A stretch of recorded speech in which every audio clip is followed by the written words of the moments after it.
Hello साथियों, कैसे हैं आप सभी। मैं अमित स्वागत करता हूं आपका अपने YouTube channel knowledge with Amit में। तो साथियों, आज हम स्टार्ट कर रहे हैं क्लास 12th की बायोलॉजी।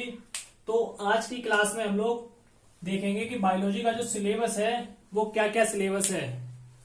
तो इसमें बायोलॉजी का जो पेपर होता है वो 100 अंकों का पेपर होता है, जिसके अंदर 70 नंबर का जो आपका रिटन एग्जाम होता है और 30 नंबर का आपका स्कूल के अंदर प्रैक्टिकल किया जाता है।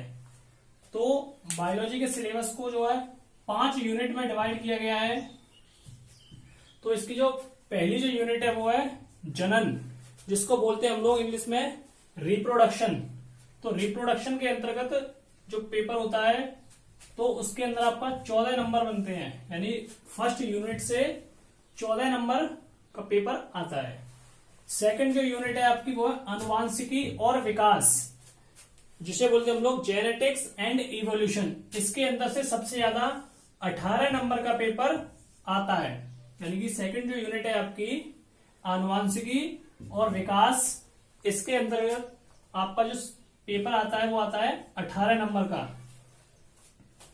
थर्ड जो यूनिट है आपकी उसका नाम है जीव विज्ञान और मानव कल्याण, यानी कि बायोलॉजी एंड ह्यूमन वेलफेयर। इसके अंतर्गत 14 नंबर का पेपर आता है। चौथी जो यूनिट है वो है जैव प्रौद्योगिकी और उसके अनुप्रयोग, यानी कि biotechnology and it's applications.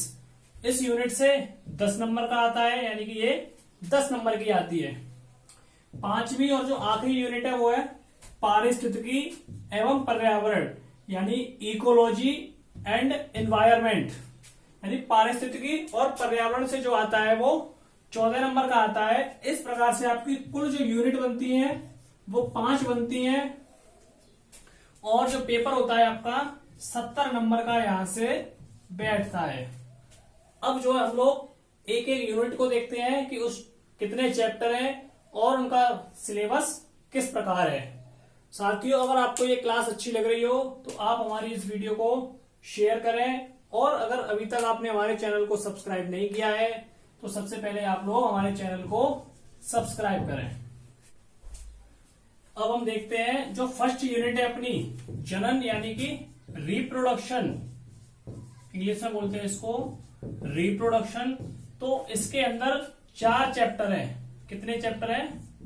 Chapter हैं 4 और 14 नंबर का पेपर में आता है, यानी कि 14 अंक का इन 4 चैप्टर से आता है।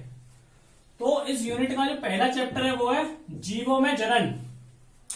तो जीवों में जनन, तो इसके अंदर हम जो टॉपिक पढ़ेंगे तो वो है जनन के बारे में, यानी जीवों का एक प्रमुख लक्षण है जनन। यानी जनन जो है जीवों का एक प्रमुख लक्षण है जो जातियों की निरंतरता बनाए रखने में सहायक होता है। यानी कि जनन के द्वारा क्या होता है कि जनन के द्वारा जीव जो है, जीव अपनी जाति की निरंतरता बनाए रखते हैं। ठीक है। अगली जो हेडिंग है इसके अंदर जनन की विधियां, यानी कि जनन की जो विधि है वो कौन कौन सी विधि है। तो इसके अंदर 2 विधि हैं, अलैंगिक विधि और लैंगिक विधि, यानी अलैंगिक जनन और लैंगिक जनन। फिर अलैंगिक जनन के अंदर द्विविभाजन होता है, तो वो हेडिंग है द्विविभाजन। बीजाणु जनन, यानी कि बीज के द्वारा जो जनन होता है तो बीजाणु जनन। कली का निर्माण, यानी जो कली के द्वारा, जो पेड़ पौधों में जो कलियां होती है तो कली के द्वारा जो निर्माण होता है तो वो कलिका निर्माण, खंडी भवन और पुनरुद्ध भवन। तो ये सारी हेडिंगें जो है, ये सारे टॉपिक हम लोग फर्स्ट चैप्टर में पढ़ेंगे। अब है अपना सेकंड चैप्टर है पुष्पी पौधों में लैंगिक जनन। तो ये जो चैप्टर है ये पेड़ पौधों के बारे में, कि पेड़ पौधों में जो जनन होता है वो किस प्रकार होता है।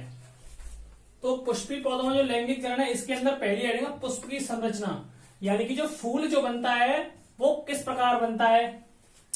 सेकंड है परागण, यानी कि फूल के अंदर जो परागण या परागकोश होता है वो किस प्रकार होता है। फिर है प्रजनन युक्तियां, यानी कि जो जनन की जो युक्तियां होती है वो कौन कौन सी युक्तियां होती है, यानी किस किस के द्वारा फूल जो है पैदा होता है। अगला है पराग स्त्री केसर, यानी फूल के अंदर जो स्त्री केसर और पुंकेसर ये सब होते हैं तो इनके बारे में स्त्री केसर संकर्षण। फिर है दोहरा निषेचन, यानी कि जो निषेचन जो होता है फर्टिलाइजेशन, तो वो फर्टिलाइजेशन और जो द्वारा निषेचन होता है वो किस प्रकार होता है। अगली है बीज एवं फल का विकास और निर्माण, यानी कि जो बीज होते हैं वो बीज किस प्रकार बनते हैं, उनका निर्माण किस प्रकार होता है, उनका विकास, फलों का विकास या फलों का जो निर्माण होता है वो किस प्रकार होता है। अगली हेडिंग है फिर इसके अंदर बीजों का प्रकीर्णन, यानी बीजों का जो प्रकीर्णन होता है और जो फलों का जो निर्माण होता है, और यानी फलों का जो निर्माण होता है वो किस प्रकार होता है और उनका क्या महत्व है। तो ये इन दोनों चैप्टरों का, इनके अंदर जो हम हेडिंग पढ़ेंगे वो सारी हेडिंग हो जाती है। अब हम देखते हैं अगला चैप्टर जो थर्ड चैप्टर है।